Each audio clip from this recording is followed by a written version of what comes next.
Не умеешь любить — не готовь. Я полностью с вами согласен, но Если долго мучиться, то всегда получится. это не что-то техническое, а что-то вот эмоциональное. Вы как-то это очень хорошо донесли. Конечно, такие не очень светлые деньги, они легкие. А мне казалось, смирись, типа терпи. Человек должен получать удовольствие от каждого мгновения своей жизни. Это как вообще делается? Вот. Помню, как у меня сопротивлялись сотрудники. А я хочу превратить своего сотрудника в причину своей жизни.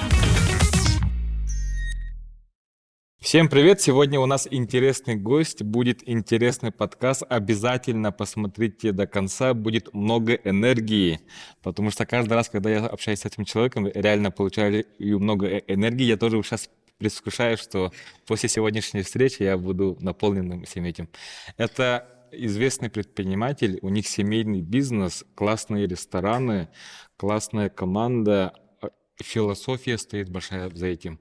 И я бы хотел сам задать там вопросы про партнерство, про семейный бизнес, как строить, как создавать сильную команду, как планировать, как себя прокачивать не только с точки зрения там, финансов и так далее, но и с лидерства, духовности. Очень много вопросов есть, поэтому обязательно смотрите до конца.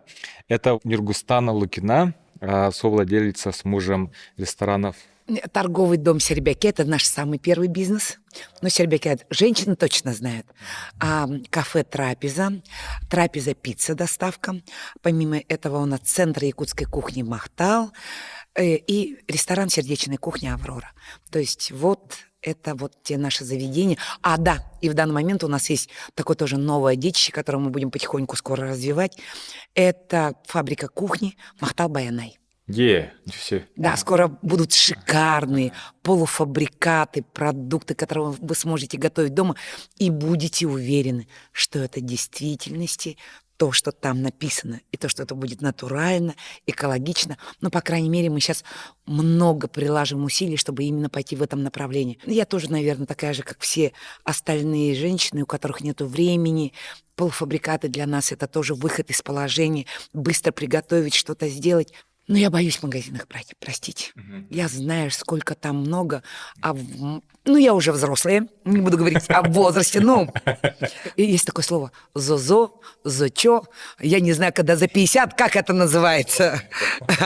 Наверное, какое-то слово хорошее есть. Да, вот. Приходится следить, потому что работы много, энергозатратная работа и стрессовая работа, и потом нужно следить за собой. И ты тут понимаешь, что твое здоровье – это твоя еда. И важность вот именно того, что ты ешь, оно зависит от твоего энергоресурса. И вот потому мы вот сейчас в данный момент очень целенаправленно работаем в том направлении. Чтобы уже массово привнести культуру еды. Да, правильной еды. Раскрытие с самого начала. Мне кажется, Нургустан только последний год себя открывает миру. До этого ее особо не знали. И многие, мне кажется, задаются вопросом, она как начинала, что делала? Вот раскрытие с самого начала ваш путь, вашу историю. Я скажу так. Вот вы сказали вопрос, что вас раньше не знали, но это правда. Я была вся в работе. И если бы в прошлом году меня руководители не заставили открыть мой Инстаграм, то этого Инстаграма бы не появилось. И то я до этого они мне говорили, там надо Инстаграм. Я такой, нет, ребята, времени нет, столько работы, простите. Они такие, Нургустан. Они меня замотивировали только одной фразой. Сейчас в бизнесе очень важно личный бренд для продаж. Я такая, для работы, для продаж. Тогда открываем Инстаграм. То есть вот таким образом, конечно, открылся Инстаграм.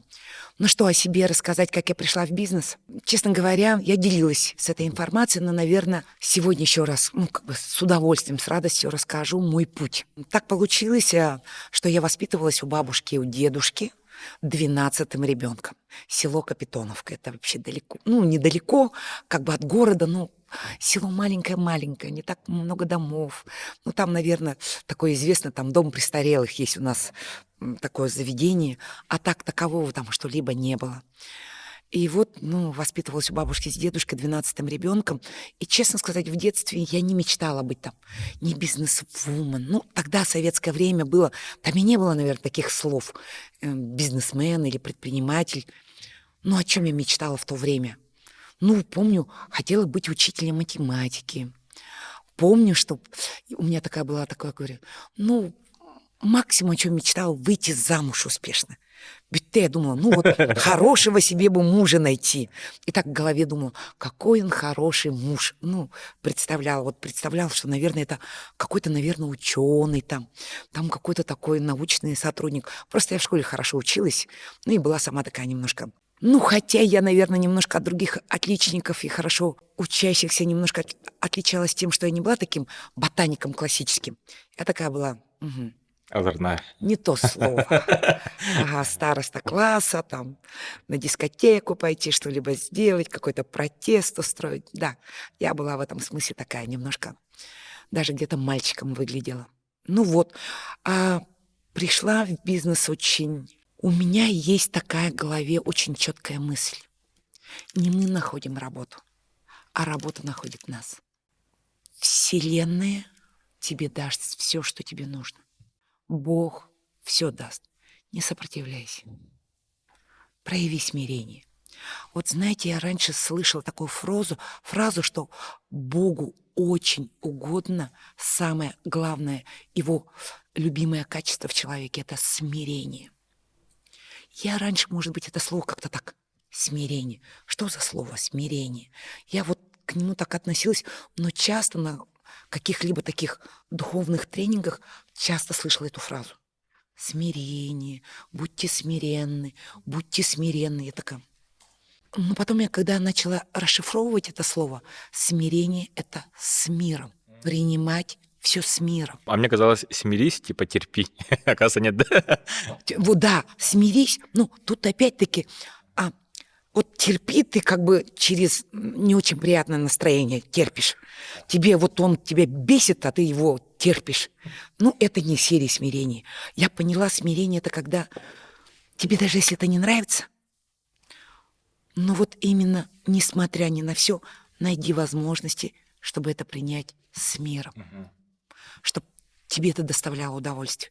Я не помню, когда-то, я помню, на себе тренировалась. Терпеть не могу мыть посуду. Правда. И я думаю, человек должен получать удовольствие от каждого мгновения своей жизни.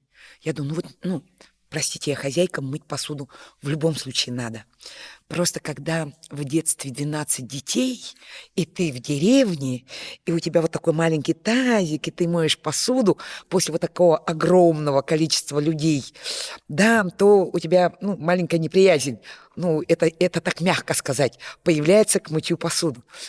Тут, конечно, вода идет, слава богу, я очень рада, что так приятно, но все равно вот это как бы такой остаток детского восприятия вот этой огромной посуды, вот этой небольшое количество воды, вот это, я помню, вот этого жира, который вокруг. Ну вот, я думаю, надо все равно это делать, каждое мгновение должно приносить радость. Я вот помню, себя вначале заставляла мыть посуду, вот чтобы мне это нравилось. То есть я заставляла, не получается, уговаривала. И потом вот, когда у тебя есть на это фокус, и есть это желание, чтобы это было вот прямо с радостью, оно получится. Все равно получится. Как говорят, если долго мучиться, то всегда получится. И вот это смирение, я так поняла, вот этот фокус на том, чтобы получать от всего, что ты делаешь, удовольствие. От чего напрягается человек, когда испытывает такое напряжение? Ему что-то не нравится, он испытывает дискомфорт в теле, и потом ищет люди, как бы расслабиться. Кто через это расслабляется, кто там через что. Но есть позитивные расслабления, о чем я постоянно говорю. Мы стрессуемся в жизни точно. Есть много моментов, которые нам не доставляют удовольствия, которые нас напрягают. И есть много позитивных выходов из этого. Например, я выбрала ходить в баню. Для меня это кайфово. В бане у меня вот этот весь стресс, все снимаю. Кто-то занимается спортом. Также я вот помню в свое время, сейчас меньше, реже стало из-за графика работы. Моржевала тоже снимает стресс великолепно. И, медитация у меня еще. Я еще медитирую, чтобы снимать вот этот стресс, чтобы не чувствовать вот этого напряжения. Получилась такая ситуация, что мне было 23 года, у меня был уже 3-годовалый ребенок, у меня тогда был муж. Мне казалось, что все нормально, муж работал, ребенок. Мы были молоды, энергичны. Да, мы тогда снимали, помню, квартиру, и было, ну, не были такими богатыми или успешными. Но мы понимали, что мы молоды, и что нам все впереди. Но вот в это время, в 23 года, мой муж стал инвалидом. Его избили в деревне, и ну, он стал недееспособным. И для меня, 23-летней девушки, было такое, ну, достаточно такое жесткое испытание. То есть в тот момент было понимание, что мне нужно самой зарабатывать деньги, чтобы обеспечивать семью. У меня 3-годовалый ребенок, у меня муж больной, инвалид. И также нужно было дорогостоящее лечение, операции и так далее. И на все это нужно было деньги. Тогда я была девушкой, вот, скажем так, студенткой. Я тогда заочно училась на финансы и кредит и денежное обращение. И я про себя такая, ну, искала работу. Но я понимала, что все те работы, которые человеку, у которого нету опыта в работе, нету профессионализма, ну, никто не будет те деньги платить, которые мне тогда на тот момент нужно было. И тогда единственный выход был пойти в бизнес. То есть сделать что-то невозможное. И сейчас бизнесом вот люди занимаются, и это нелегко зарабатывать деньги. Но у меня тогда было вообще Без вариантов. без вариантов. Он должен был быть успешным. Мне нужно было работать, не знаю, каким образом, не знаю, сколько времени, но он должен приносить было деньги столько, чтобы я могла бы вот все это иметь. Да, и вот я помню, 1000 рублей в долг взяла, пошла на китайский рынок.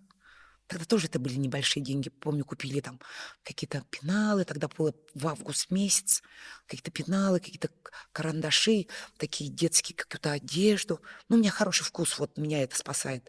Да, хорошую одежду, там что-то. И помню, поехала в деревню, и вот мы продавали. Начали продавать. Но до этого еще был такой момент, вспомнила. Нет, мы еще зимой я начала продавать. Да, там был такой момент, то, что мы брали какие-то вот эти вещи и меняли вот эти камусы, олени. Ой, ну тогда это был бизнес, жесть. Ну, потому что это было так вообще небезопасно, ездить по деревням там.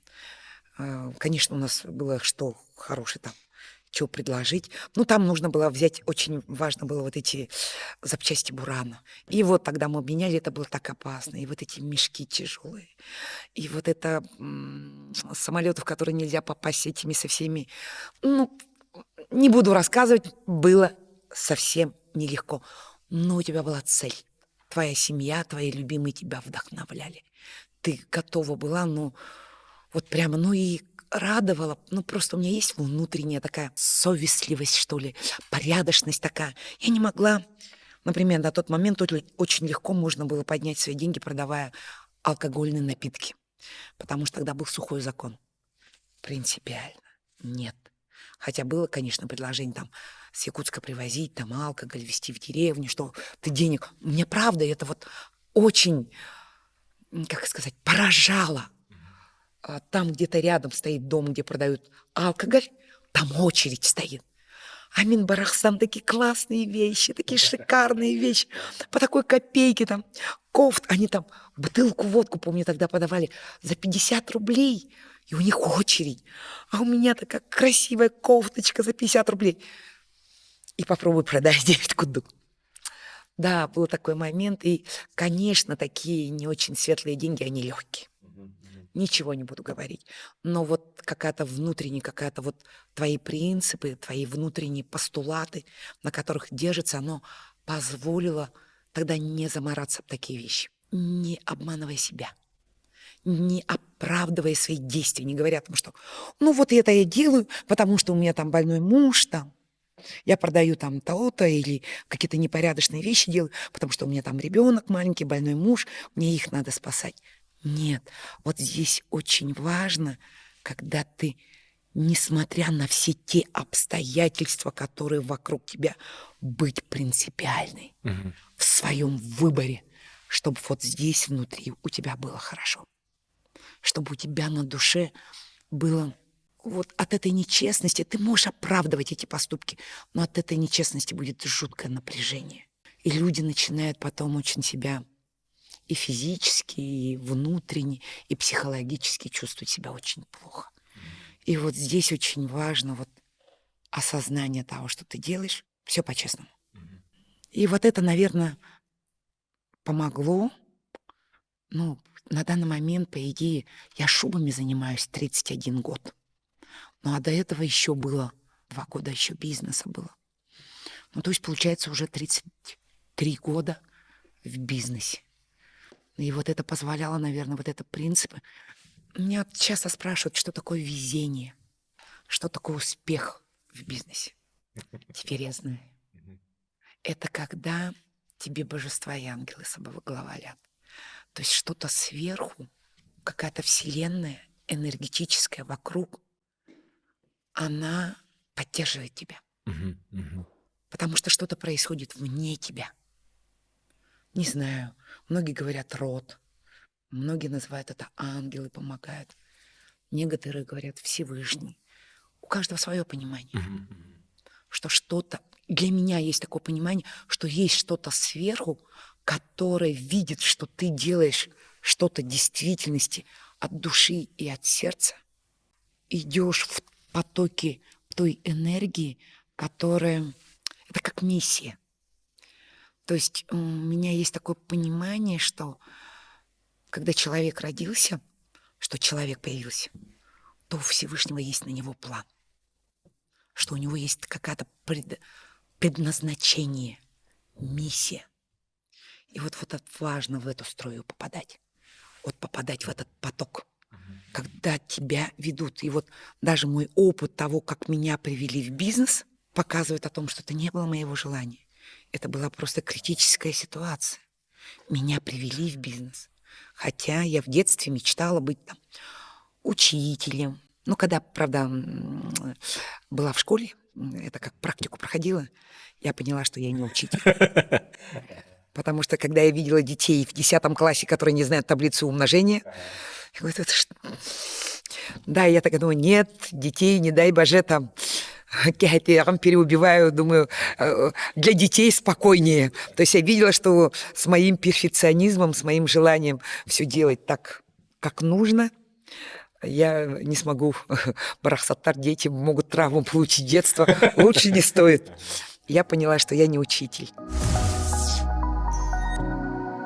Как усилить ваш бизнес? Как поднять продажи? Как усилить вашу команду? Как нанять способных сотрудников? Как мотивировать текущую команду? Как улучшить финансовое состояние? Как улучшить маркетинг? На все эти вопросы мы отвечаем консультанты Focus Pro. Мы 7 лет только этим занимаемся, ежедневно и ежечасно думаем, как улучшить эффективность якутского бизнеса. Для вас мы готовы сделать бесплатную консультацию или по найму, или по финансовому планированию, или по маркетингу. Запишись на бесплатную консультацию.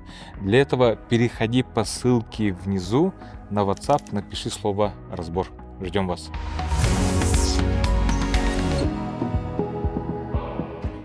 В свое время я думала быть дизайнером, но я не умела рисовать. Вообще вот. Я такая думаю, ой, пошла бы я дизайнер, если умела бы рисовать. Ну, не умела рисовать, не пошла. Были какие-то моменты, мне нравилась идея, быть артистом там, да. О, мне казалось, вот артисты. То есть много каких-то таких детских былых моментов. Но вот сейчас, находясь в своем бизнесе, Вы все это совместили? оно само совместилось. То есть, окей, я как себя чувствую учитель, потому что я руководитель, у меня есть сотрудники, мне нужно им рассказывать о каких-то моментах в бизнесе, но это чаще всего через тренинг. То есть нужно сознание менять, чтобы у людей было отношение к работе. Не как вот опять сегодня на работу, сегодня бы отработать и галочку поставить.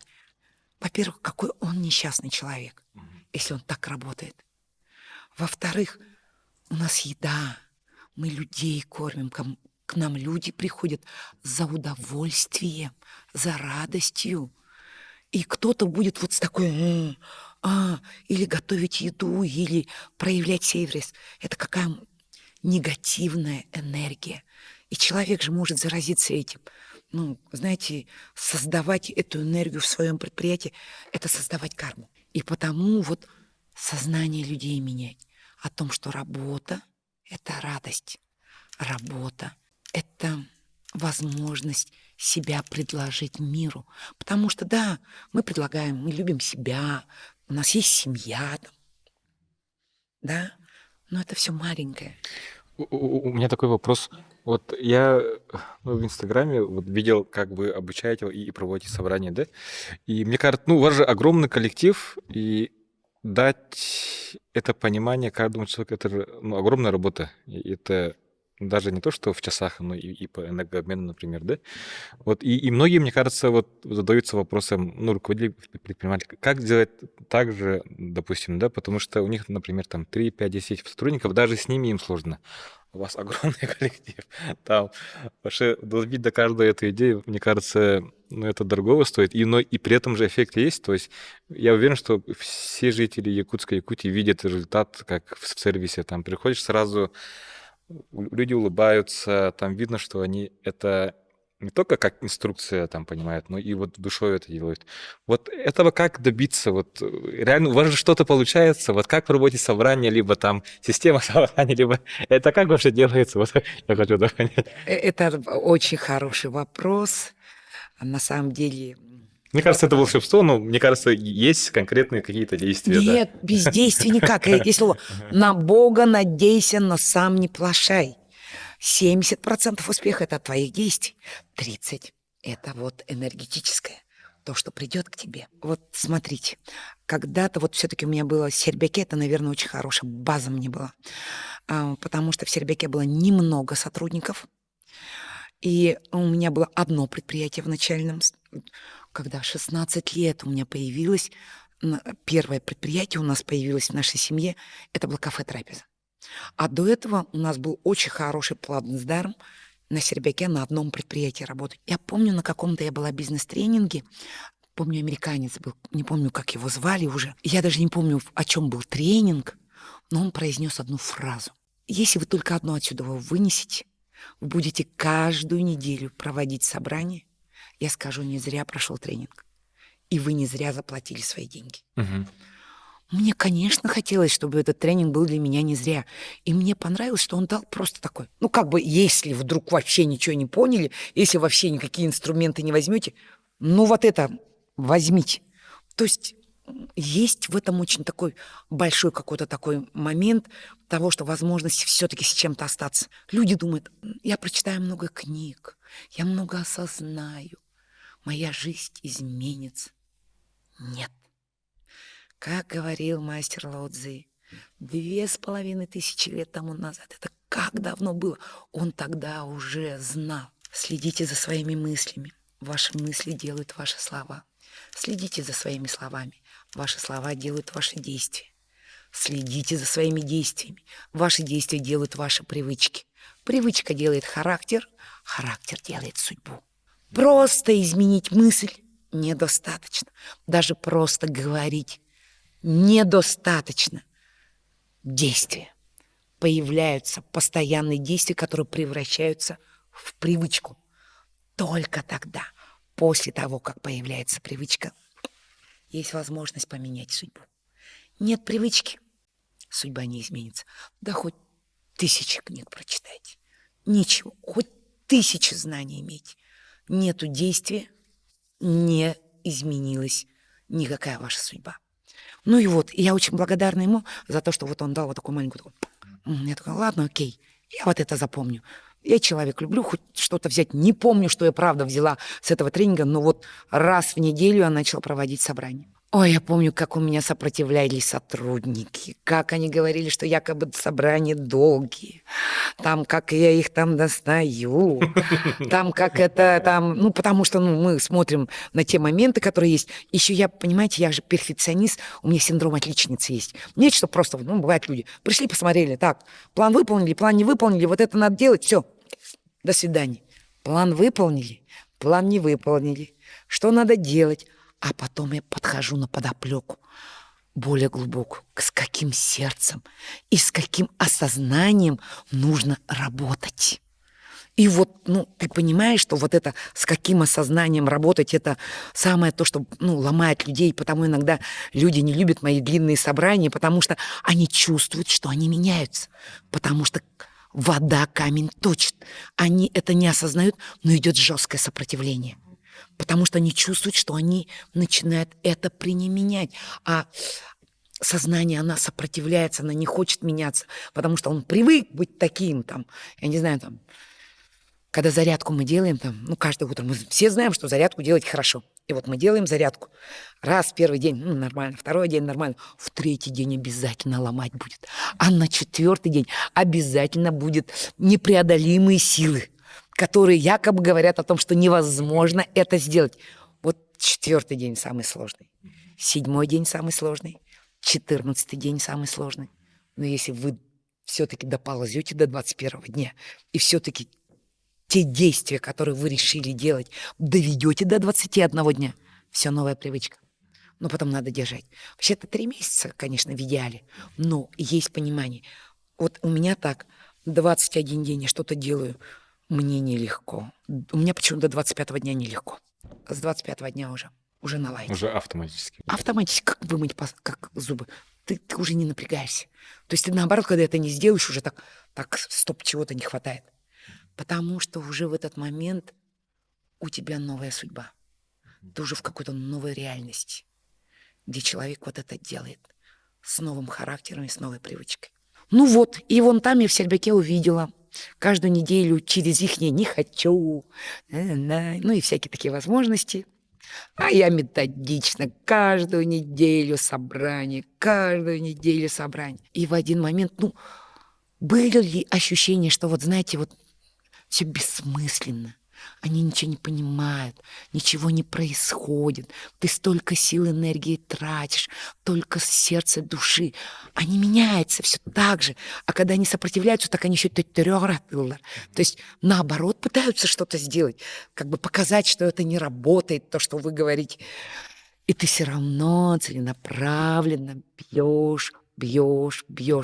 Ну вот, не знаю, у меня какое-то упорство свое, упрямство, может быть, это саханьо, то тем более один. Не знаю, какие у меня тут качества работают, когда я помню тогда через не могу, через не хочу, но все-таки вот это дело. То ли это уже в привычку произошло, 21 день, то ли отдержала я. А так как я вот все-таки еще и перфекционист, то не могу собрание такое отпустить. Все, для галочки. Собрание было один тем.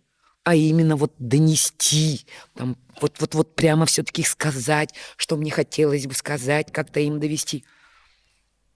И в какой-то момент прошло какое-то время достаточное, и вдруг какой-то щелчок, и вдруг команда стала другая. Я не знаю, как это произошло.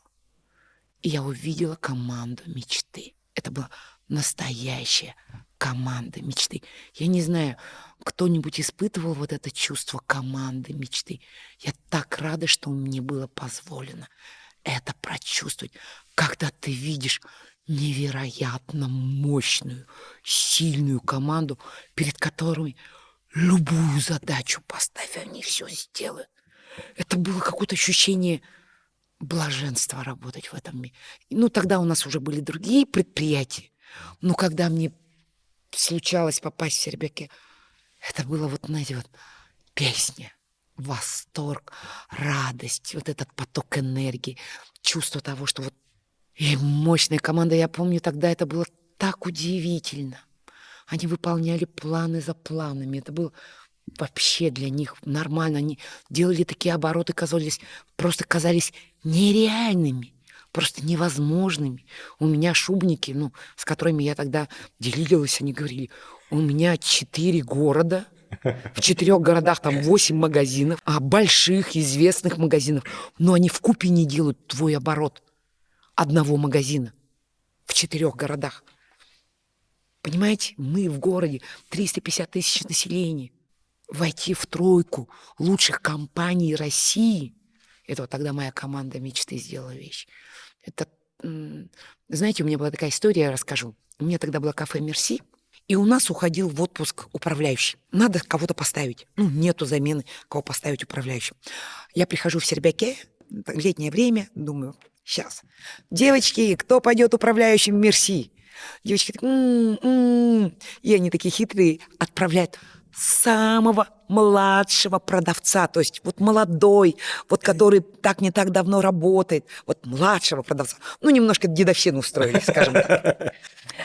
И этот младший продавец приходит управляющим в кафе «Мерси», доводит его до классных высот, его все сотрудники начинают любить, обожать, и когда приходит момент уйти оттуда, да, ну, то есть приходит другой управляющий, а я вижу, что она круче, чем тот управляющий, который был до этого, и я такая, и все такие эти работники, у нас такой классный управляющий, она такая классная, она такая здоровая, может она остаться? Я ей говорю, останешься здесь управляющим.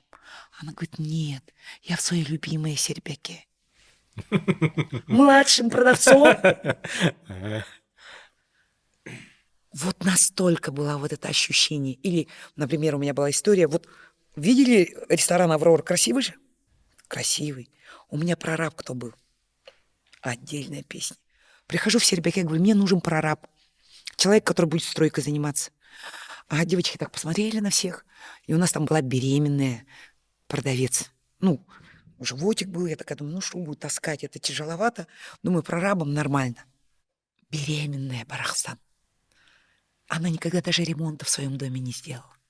Но вот эта энергия, правильное сознание, она пришла и стала прорабом. И создала вот этот красивый ресторан «Аврора». И когда мы сейчас говорим, что это твое детище, когда она тогда беременная была, скажем, 2 детьми, если уж по гамбургскому счету. И когда, я помню, мы говорим про Аврору, какие-нибудь теплые слова, у нее всегда слезы в глазах, потому что она знает, что это ее ребенок. Барахсан, я помню, беременна.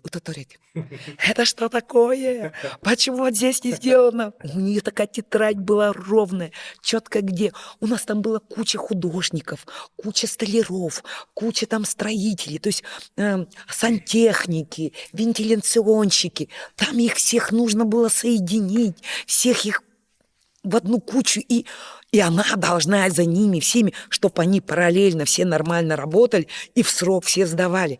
Я говорю, Марьяна, это что такое? Барахсан, она вообще, она плачет. Я говорю, не плачь. Вот это было просто, вот я могу много о той своей команде мечты долго рассказывать, потому что каждую свою девочку, каждого своего сотрудника просто любила, обожала. И это была история вообще. Вот я получила эту историю. И потому сейчас, в данный момент, конечно, нету возможности. Все предприятия каждую неделю, это пока нереально. Но каждое предприятие, каждый месяц это обязательно. Но для многих людей этого даже достаточно. Понять цели, задачу, миссии предприятия. Даже многие начинают правильно даже с этим. В месяц один день собрания. Это все равно, конечно, от человека зависит, насколько у него там сердце, душа. Там. Ну, по идее, раз в неделю для руководителей я провожу. Мучаю их. Возмущаются, говорят, долгие собрания. Но пока я еще так хитро пытаюсь не найти компромисс, и пока провожу такие очень конкретные собрания. Но я знаю, почему у них началось сейчас сопротивление. Они начали меняться. Вот у меня такой вопрос. Вы где-то год назад объясняли мне вот одно очень важное в управлении, да, что нужно сотруднику обучать не как добиться цели, там, технически сделать 1, 2, 3, 4, 5, а что вот человек, которому он помогает, либо клиенту, либо сотруднику, что он должен получить в конечном итоге, и при этом это не что-то техническое, а что-то вот эмоциональное. Короче, вот вы как-то это очень хорошо донесли, и мне было вообще классно это понять. Вы можете вот это рассказать, Хорошо. чтобы... Многие же технически объясняют, сделай 1, 2, 3, 4, 5, но там нету ни души и так далее. Вот. Сердце. И люди будут работать для галочки. Это роботы, это неинтересно. Таких сотрудников можно, правда, вот я, честно говорю, верю, что скоро появятся роботы. Очень верю. Потому что в свое время, когда я была, ну, извините, молодой, я даже еще ребенком не была, просто стационарный телефон, это было круто. И кто бы рассказал, что будет сотовый телефон, в котором будет все на свете, и даже, извините, мои деньги, Я бы не поверила. Я сказала бы, что это фантастика, которую, может, мои правнуки только увидят. Но вижу-то я в данный момент. И я думаю, что придет время роботов, и вот таких сотрудников можно спокойно заменить на роботов, которые могут раз, два, три. Смотрите, сотруднику надо донести конечную цель. Вот что должно произойти. То есть, например, в случае в торговом доме Серебряке происходит, женщина покупает шубу. Она должна купить шубу. Понятно, если она пришла в Серебряке, и она ищет шубу, значит, конечный результат шуба. Но нет. Вот здесь важность сделать эмоциональное понимание, чтобы именно шуба была. Именно та, которая ей нужна, которая ей подходит. И что благодаря этому эта женщина станет счастливой. Благодаря этому ее жизнь может измениться. Близкие, родные. И вот это будет, как вот, знаете, вот есть такое слово цепная реакция. Как цепная реакция. То есть один этот ударяет, две шевелятся. Здесь еще шевелится. Еще. И мир начинается меняться. То есть если продавцу донести, что продажа, правильная продажа, а не просто принесите деньги, а такая, которая человеку принесет радость, подчеркнет ее истинное, внутреннее. Ну, это прямо целая философия на самом деле. Как они должны сделать продажу? Тут очень важно смотреть в глаза людей. Глаза — зеркало души. Глаза все скажут. Они, если блестят, светятся, значит, душа, вот говорит, мое. И если она поймет, что благодаря вот этой сделанной, кажется каким-то, может быть, простым действием, но будет меняться мир к лучшему. Человек растет. Он чувствует себя не маленьким винтиком, не каким-то таким, который ничего в этой жизни не может изменить. То есть он не жертва этого большого мира. Он источник. Он тот, который влияет. И человек становится большим. Он растет, он увеличивается. И с таким человеком и общаться хорошо, и работать, сотрудничать — это совершенно другая песня, чем с тем человеком. Да, я ничего не могу. Ну, вот это надо сделать. О, погода плохая, никто не пришел. Чего нету продаж? О, зарплату не выдали людям. Ну и вот это. Жертва — это человек, жертва обстоятельств. А я хочу превратить своего сотрудника в причину своей жизни. Он причина. Он смотрит на энергию, он смотрит на какие-то вещи, он смотрит на какие-то обучающие моменты. Он хочет влиять, потому что он понимает, что благодаря, вот, казалось бы, просто продаже шубы, он меняет мир к лучшему, дает миру больше счастья, красоты, любви, понимания, поддержки. Он это начинает чувствовать. И вот мне важно до сотрудников это доносить. Что они делают большое дело. Не вот такое маленькое, а огромное дело. Даже мытье посуды можно превратить, ну, например, мы их называем феи. Феи чистоты, которые моют посуду. Ну, потому что мы их вообще еще, честно говоря, называем спецназ. У нас было однажды, да, и это была правда, у нас был однажды такой тилбилдинг, такой тренинг мы проводили, когда мы, соединяли команды, то есть, чтобы они были такими командными. И я помню очень хорошо, что тогда были такие упражнения сложные, там надо было прыгать оттуда, прыгать отсюда. Какое было мое поражение, что были самые крутые, это вот наши феечки. Да, те, которые посуду моют, те, которые просто полы моют. Они были такие крутые, они там были number one, туда и шли. И с тех пор у меня прозвище спецназ, потому что это невидимый фронт. Да. Работать на работе, где официанту скажут спасибо, повару донесут, что понравилось, продавец тоже услышит слово спасибо, увидит горящие глаза. А она, Барахсан, ничего не видит. Она видит только эту посуду. И она не видит то, что там могут сказать. И какое надо иметь вот внутреннюю силу без никакого подтверждения, без какого-нибудь признания делать эту работу. С ними чаще всего руководители не общаются с такими людьми и не дают им ни признания, ни подтверждения. И у них достаточно огромная сила. Потому что делать эту работу, не имея ни признания и подтверждения, простите. И вот если она будет понимать, что вот эта чистая посуда, стоящая перед гостем, она сделает ему настроение.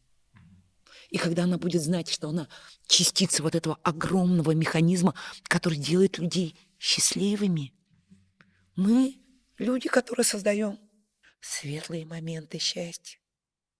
И когда она понимает, что мы вот создатель чего-то большого. Ну, например, у нас есть в Махтале цель. Ну, у нас есть такая более развернутая, но короткая звучит так. Так как Махтал с перевода с якутского означает «благодарю», то у нас цель звучит так. Дарим благо каждому, чтобы войти в историю вместе. Махтал – это создатель истории. Мы называемся центр якутской кухни Махтал. И туда закладываем мы много. Не просто еда. Потому что за едой стоит много. Культура, менталитет, это вот осознание, все. Как я вот не перестану цитировать слова моего мужа, который в Москве увидел огромную надпись от одного известного шеф-повара. Не умеешь любить — не готовь. Все должно быть с любовью. И вот когда у меня технический работник понимает, что он создатель истории вот этого механизма, что он не просто моет и даже не получая никакого понимания и подтверждения, но он часть чего-то большого и огромного. Жизнь не бессмысленна. Мы все хотим, чтобы наша жизнь была осмысленна. И чем более большой смысл есть в нашей жизни, тем более мы ощущаем себя счастливыми и удовлетворенными. Я здесь добавлю, я полностью с вами согласен, но я просто понимаю, что сейчас большинство вот нашей аудитории не понимает, как этого эффекта добиться. Да? На самом деле это можно упростить, например, ну, условно, допустим, если в 2 человека, вот я недавно смотрел в Инстаграме, один человек таскает тяжелое куда-то и говорит, я таскаю стройматериалы, а второй говорит, то же самое делает, но он говорит, я строю в церковь. То есть делает то же самое, один человек расстроен, там у него свои проблемы, а второй человек счастлив. Я, говорит, строю церковь. Да, один говорит, мне тяжело, тело устало, а тот не чувствует эту боль. Да. Он понимает глобальность, насколько сейчас он делает что-то невероятное на века. И это правда история. Эта церковь будет жить, и скольких людей, сколько душ он спасет. Это же невероятная радость. Вот. И вот там энергия совершенно разная. Вот этот человек будет делать это лучше, больше, быстрее и так далее. Проявлять инициативу, делать что-то больше, чем ему сказали сделать, прилагать энергию определенную. И этот человек будет радовать, даже просто с ним в сотрудничестве, это радость, даже видя его. Да, это радость. То есть это круто, но вот сейчас расскажу мое мнение. Расскажу одну притчу, и вы немножко, может, поймете. Был такой очень известный психотерапевт, не знаю, просто потому что помню, мне рассказали эту историю. Известный психотерапевт, и к нему пришла мать со своим сыном. Сыну там сколько-то лет, не помню, 5, кажется, лет или 6. Вот такой возраст был, маленький. И она говорит, мой сын вас очень уважает. Там тот психотерапевт, я так поняла, был известный, наверное, как Фрейд. Ну, я не помню слово Фрейд. Ну да, надеюсь, что вот из этого уровня какой-то известный. Он ваш очень... Нет, мальчику было лет... Не буду врать, до 10. Вот у меня сейчас сомнения появились. Да, и, значит, она говорит, он очень вас уважает, он очень вас ценит, но он очень любит есть сахар. Скажите ему, что есть сахар вредно, и он услышит вас. Он говорит, хорошо, приходите, говорит, через 6 месяцев. Нет, через 2 месяца. Она приходит через 2 месяца. А он говорит, нет, придите еще через 3 месяца. Еще проходит 3 месяца. Она опять приходит, он опять говорит, нет. И вот так продлилось там, кажется, до 6 месяцев. Да, 6 месяцев прошло. И через 6 месяцев он говорит, все, я готов. Ну, как бы, позовите вашего сына. Зашел сын, он смотрит сыну в глаза, то есть мальчику в глаза и говорит, есть сахар вредно. И мальчик говорит, все, я понял. Мать говорит, а зачем вы 6 месяцев нас так? Вы сказали там всего пару фраз. И он сказал, понимаете, когда вы меня попросили это сделать, я сам любил есть сахар. И все эти 6 месяцев Понял. Ага. я пытался избавиться от этого. Сам для себя понять, что это вредно. Человек, в первую очередь, должен сам поверить, что он строит церковь. И только тогда его слова будут услышаны. Если в нем нет этой веры, что он строит церковь, он не донесет никогда никому. То есть главное владельцу самому понять, в чем цель его предприятия. Вот знаете, я вот часто говорю, если у тебя цель предприятия купить, там, быть обеспеченным. Вот в первое, помню, время я просто, правда, обеспечивала свою семью, но все-таки для души и сердца я делала так, чтобы людям это приносило пользу. Но глобальной цели не было. И потом я помню, те деньги я зарабатывала. Это была жесть. Я помню, первые 5 лет у меня не было выходных. Я даже на Новый год не брала выходной. Я помню, за 5 лет один день, помню, решила на Новый год взять выходной. То есть я каждый день выходила на работу. Там работала очень поздно. У меня там была работа до 5. Мы тогда на улице стояли. Рынок был тогда Арбат. И мы были зимой и летом одни светом. Мороз. Мы там после 5 мы шли, делали уже дорогие продажи по домам. И это продолжалось до 10 вечера. Потом мы приезжали домой, уставшие как собака, начинали вытаскивать вещи, потому что у нас не было магазина, который вот красиво развешенно стоит. Нет, мы каждый день эти вещи собираем, домой привозим, развешиваем их. Но пока мы таскали их по квартирам, они все помялись. Потом я сплю 2-3 часа, просыпаю и начинаю гладить свои вещи, чтобы на следующий день был товарный вид. То есть работа была неимоверно сложной для меня. Помню, я взяла на Новый год выходной, и какое было мое удивление, когда покупатели меня нашли, пришли ко мне домой. И я такая, и даже этот выходной не получился. А вот когда появляется цель, когда появляются люди, команда, Вокруг этой цели. которые вовлечены тоже в эту цель, тогда уже появляется вот то удовольствие от работы. Это когда ты вместе с кем-то, не один. В одиночестве это человек одинокий, это несчастный человек.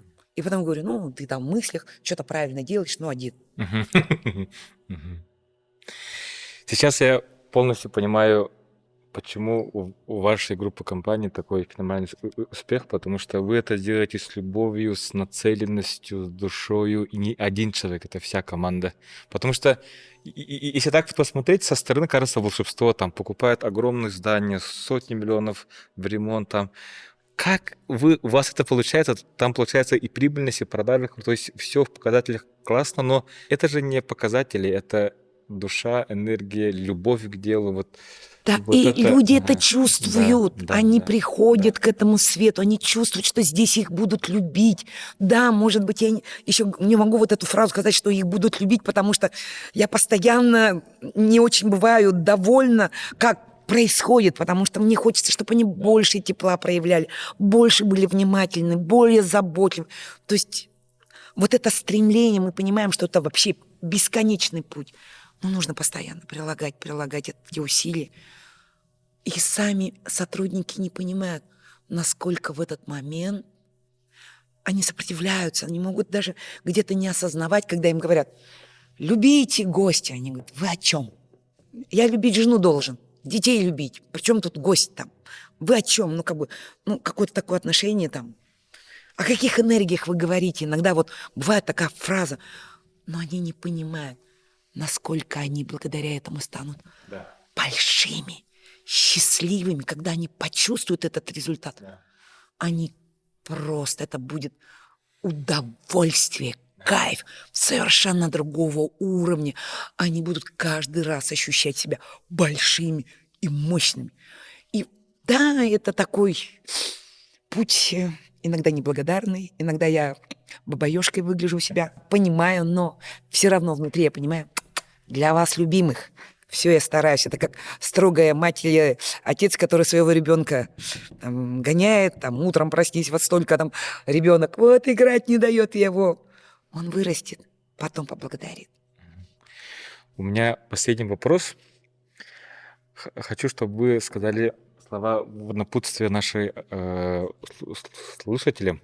Допустим, есть человек, который запутался, мало энергии, что-то хочет улучшить в жизни или у себя, или в бизнесе, или в коллективе, да? Но почему-то нету конкретной цели, уверенности, зачем, куда дальше и так далее. Вот скажите слова напутствия, пожалуйста, вот этому человеку, что ему сделать. Если говорить в камеру в такой ситуации, ну, во-первых, если вы уже есть, вот вы существуете как человек. Знаете, я слышала одну фразу, одно данное, которое мне всегда очень часто помогает. Очень часто помогает. Я услышала однажды такую фразу, то, что ученые доказали, что человек использует свои возможности только на 3-4%. 3-4%. Гении на 7-8%. Гениальные люди. Есть фраза, что мы созданы наподобие Бога. Подобие Бога. То есть мы дитя Бога. То есть Бог умеет создавать планеты, вселенной. То есть если мы дитя Бога, то у нас есть такие мощные возможности, и мы всего лишь, ученые доказали, 3-4%. Понимаете, насколько вы можете много. Я иногда своим сотрудникам говорю, когда они говорят, это невозможно сделать. Я говорю, Кузькину мать, 3-4% всего лишь. Что вы мне тут сказки рассказываете? Вы еще не гении. Вон, будете Эйнштейнами, скажу, на 7-8%. А пока 3-4%. Вы даже можете, говорю, если вот, будете прилаживать усилия, там, тренироваться, даже уметь телепортироваться. То есть я вам скажу, там, пожалуйста, телепортируйся в Париж, там нам нужны определенные каштаны.